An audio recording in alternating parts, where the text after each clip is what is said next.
जय श्री कृष्णा। कैसे हैं आप लोग? बहुत दिनों से एक बात मेरे मन में विचार कर रही थी। बार बार मुझे लगता था कि मुझे इस बारे में बात ज़रूर करनी चाहिए। हम एक को मनाते हैं, एक के लिए उपाय करते हैं, पर बाकी और लोग जो हमसे खफा हैं उनको मनाने के लिए हम क्या करते हैं? मज़ा आ जाए ना अगर सब हमसे खुश रहें, अगर घर का प्रत्येक सदस्य अपना प्यार, अपना आशीर्वाद और अपना स्नेह हमारे लिए बना के रखें, उनके दिल में हमारे लिए प्यार कभी कम ही ना हो। कितना अच्छा हो अगर घर के अंदर माहौल हमेशा खुश मिजाज रहे, अपने लोग कभी हमसे खफा ना हो। तो चलिए, आज मैं आपको इसी बात को लेकर चर्चा करने वाली हूँ कि कैसे हम अपने कुछ छोटे छोटे उपायों से घर के प्रत्येक सदस्य को खुश रख सकते हैं। बताऊँ? चलिए बता देती हूँ। आपके घर में जहाँ से सबसे ज़्यादा हवा आती हो, कोई खिड़की कोई दरवाज़ा जहाँ से सबसे ज़्यादा हवा आती हो, जहाँ से सूरज की रोशनी भरपूर आती हो, उस जगह पे पर्दे पे 2 मोर पंख हमेशा टांग कर रखिए और साथ में लाल रिबन ज़रूर बांध दीजिए। इससे घर के अंदर जितने भी सदस्य होते हैं उन्हें एक दूसरे के लिए मोह, आकर्षण और प्रेम हमेशा बना रहता है। अगर आपके घर के सदस्य और ख़ास करके बड़े बुजुर्ग जैसे कि आपकी सास, आपके ससुर, अगर आपसे किसी भी वजह से बहुत खुश नहीं रहते तो आपको क्या करना चाहिए? शुक्रवार की रात्रि को एक पेपर के अंदर थोड़ी सी हींग बांध लीजिए और उसको अपने सिरहाने के नीचे रखकर सो जाइए।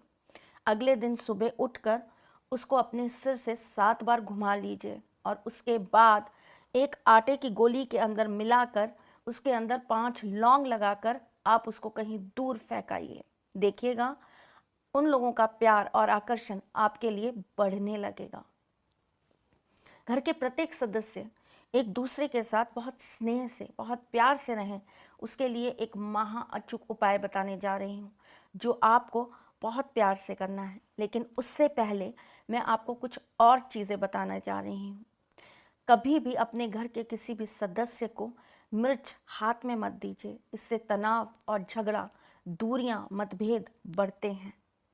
अगर आपके घर के अंदर कुछ वास्तु दोष इस तरह के हैं, जैसे कि आपका नॉर्थ ईस्ट ठीक नहीं है, आपका साउथ नहीं सही है, आपका साउथ वेस्ट सही नहीं है, तो आपके घर के सदस्यों में आपस में अलगाव ज़रूर होगा। अगर ऐसा है तो आपको अपने घर के बाहर सड़क पे या गली में जो भी कुत्ता घूमता है उसको नियमित रूप से प्रत्येक शनिवार अपने सिर पे से एक कटोरी कच्चा दूध घुमाकर 7 बार ज़रूर पिला देना है। ऐसा करने से आपके घर के अंदर जितने भी लोग हैं उनका स्नेह और प्रेम आपके लिए बढ़ेगा। साथ ही साथ ये आप जो प्रयोग करेंगे, ये आप जो उपाय करेंगे, इससे आपका शनि और केतु भी मजबूत होगा, जिससे आपकी कुंडली को बल मिलेगा और आपको अपनों का प्यार और साथ ज़रूर मिलेगा। आपको लेकर लोगों के भ्रम दूर करना अगर आप चाहते हैं तो अपने बेडरूम में आप सेंधा नमक या समुद्री नमक ज़रूर रखा करें और हर हफ्ते में एक बार इसे बदला ज़रूर करें। अगर आपकी घर के अंदर आप लोगों के वैचारिक मतभेदों में बहुत कमी है तो रात को कभी भी बासी खाना या बचा हुआ खाना कभी भी अपनी किचन में ना छोड़ें।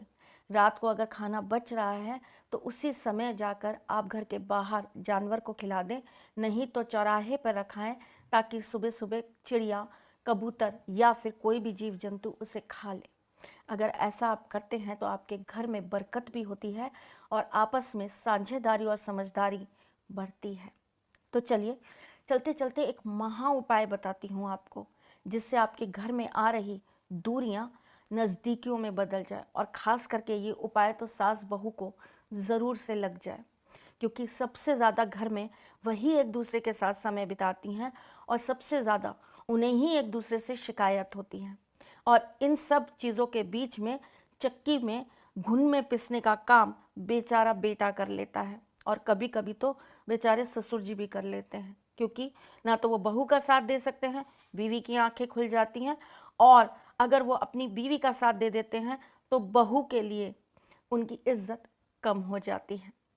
पर आपको ये सब करने की ज़रूरत नहीं। माँ बाप हैं, बड़े हैं, बुज़ुर्ग हैं, थोड़ा समझदारी में कमी आ रही है, थोड़ा आपको समझने में लापरवाही कर रहे हैं, थोड़ा हो सकता है उनकी दृष्टि आपके लिए सकारात्मक ना हो, पर हम बनाएंगे ना। अगर कुछ गलत है तो उसे सही करा जा सकता है, रिश्तों में दरारें हैं तो उसे भरा जा सकता है। तो चलिए मिलकर भरने का काम करते हैं। क्या करना है बता देती हूँ आपको। आपको शुक्रवार के दिन खीर ज़रूर बनानी है, परंतु उस खीर को बनाने से पहले आप एक कार्य ज़रूर करेंगे। जानते हैं क्या? आपको गुरुवार को 2 इलायची केले के पेड़ के नीचे रख देनी है, और उस केले के पेड़ पर आपको पानी के अंदर थोड़ी सी हल्दी डालकर पूजन करना है। तत्पश्चात शुक्रवार को सुबह आपको वो इलायची वहाँ से उठा लानी है, माँ लक्ष्मी का स्मरण करना है, उस इलायची को आपको अच्छी से धो लेना है। धोने के बाद आप खीर बनाएंगी और उसमें कूट कर ये इलायची ज़रूर मिलाएंगी। सबसे पहला भोग आप माँ लक्ष्मी के नाम का निकालेंगी और उनसे प्रार्थना करेंगी कि माँ, मेरे घर में सब एक दूसरे से बेहद प्रेम करें, सुख शांति रहे, मेरे घर में हमेशा सद्बुद्धि का वास रहे, ऐसा आशीर्वाद मुझे आपसे चाहिए। उसके बाद आप वो खीर अपने घर के प्रत्येक सदस्य को खिलाएंगे। लेकिन एक और इसके अंदर आपको प्रयोग करना है। जब आप अपने घर के प्रत्येक सदस्य के लिए खीर निकाल रही होंगी, तब आपको एक कटोरी थोड़ी सी खीर अलग से निकाल के रखनी है, जिसका आपको क्या करना है मैं आपको बता देती हूँ। आपको शाम के वक्त उस खीर को एक सफ़ेद कपड़े में रख देना है, या तो किसी मिट्टी के कटोरी में या किसी मिट्टी के दिए में रख दीजिएगा, या आप चाहें तो आप स्टील की कटोरी में भी रख सकते हैं, और उस कपड़े को बांध दीजिएगा अच्छे से। बांधने के पश्चात आप उसे ले जाकर चुपचाप शिव जी के मंदिर में छोड़ आइएगा और मन ही मन प्रार्थना करिएगा कि आप मेरे पिता तुल्य हैं, आशीर्वाद दीजिए कि आपकी इस बेटी का घर हमेशा बना रहे और आपकी इस बेटी के ऊपर उनके बुज़ुर्गों का और अपने छोटों का प्यार हमेशा बरसता रहे। बस इसी अच्छी भावना के साथ जाइएगा, आशीर्वाद मांगिएगा। भोलेनाथ ज़रूर प्रसन्न होकर आपको आशीर्वाद देंगे और आपके घर में सुख समृद्धि ज़रूर आएगी।